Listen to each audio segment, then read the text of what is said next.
Your motivation for coming back and speaking under oath at the Zondo Commission? If they thought that they could get away with it, I wanted to prove that they were mistaken, So that's why as soon as I got back, I knew that I had to write a book. So I told the media that I'm writing a tell-all book, and I was, I had made contact with Jacana Media, and Bridget very kindly agreed to publish the book, and I immediately started writing chapters and sending that here.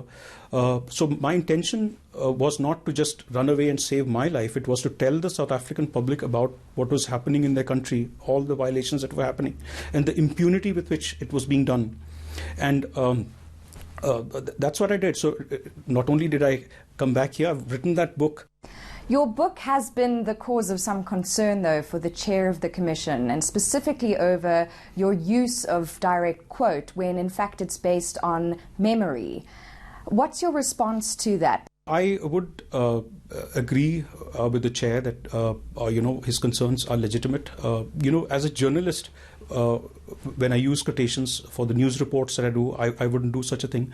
But while I was writing the book, I found that, if I was reporting everything in the third person, becoming very monotonous. So I decided to take the liberty of to the best of my knowledge, putting things in a quotation, because those are things that stood out in my mind for the very reason that they were strange things which I haven't heard before. They were direct admission of a lot of things that stand out in my mind.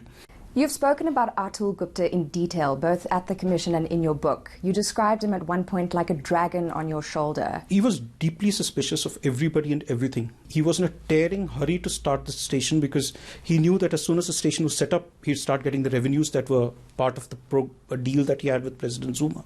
Can you, in short, just describe the three profiles of the Gupta brothers? The youngest brother, Rajesh Tony Gupta, was the guy who was the networking guy, So he would have close relationship with the president's sons of other ministers, and he moved in that circle, trying to influence them and trying to work out deals. Ajay Gupta was the head in that sense of the family, and he was the one who did all the direct negotiations with the government, with President Zuma. He's very close to President Zuma as well.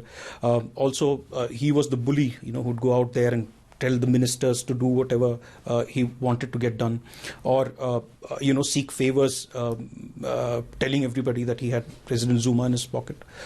Atul Gupta was somebody who at that time was purely focused on the television station, but he was also somebody who was very brash and arrogant and very drunk on the fact that they were controlling the government. On more than one occasion, you'd say, well, when I would point out to something and ask him if that's legal or illegal. So he said, don't worry about what's legal and illegal. We have the government in our pocket, and we'll be able to manage. Whether it was about the labor law violations, whether it was about the visa violations that they're into, whether it was the deal with SABC, that was his standard response.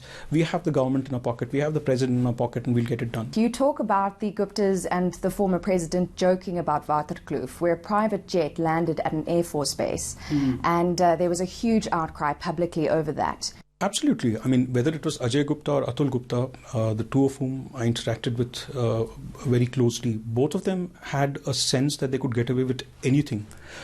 Because they were close to President Zuma, they would boast and claim that they were the people who were running the government. And I've seen at very close quarters the kind of warm relationship they had with President Zuma. In those meetings, there was no degree of formality there. It was a very informal kind of a setting where President Zuma would come without any of his office staff or assistants, and he would sit and discuss for hours, but up to 2 hours in those meetings. At the first instance, the first meeting, he left a meeting with his cabinet colleagues. He left that abruptly midway because Ajay Gupta was getting angry that the president's not coming fast enough. So he just came in and sat there for 2 hours, and then he went back. The second occasion was a Sunday which he had reserved for his family. So because we could see that there were a lot of his children who were around, who the Gupta brothers would hug and greet very warmly while we were in that visitors room. So it was clear that they had a relationship which was very warm and very close.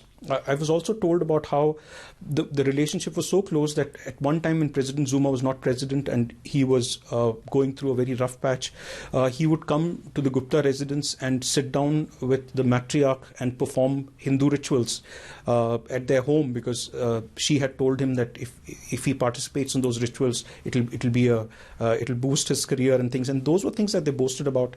But you've also spoken about how the Gupta brothers told you to entertain Zuma's suggestions about ANN7, but only take what the Guptas agreed with. So it sounds like quite a distorted and two-faced sort of a friendship. It sounds like quite a grotesque, sort of contorted friendship.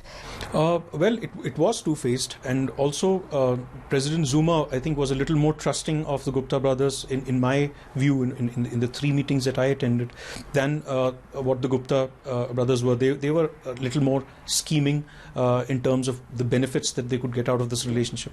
They would always talk to me in Hindi about how, we just need to give him a sense that he's in control. But he's not in control, We would do what we want to do.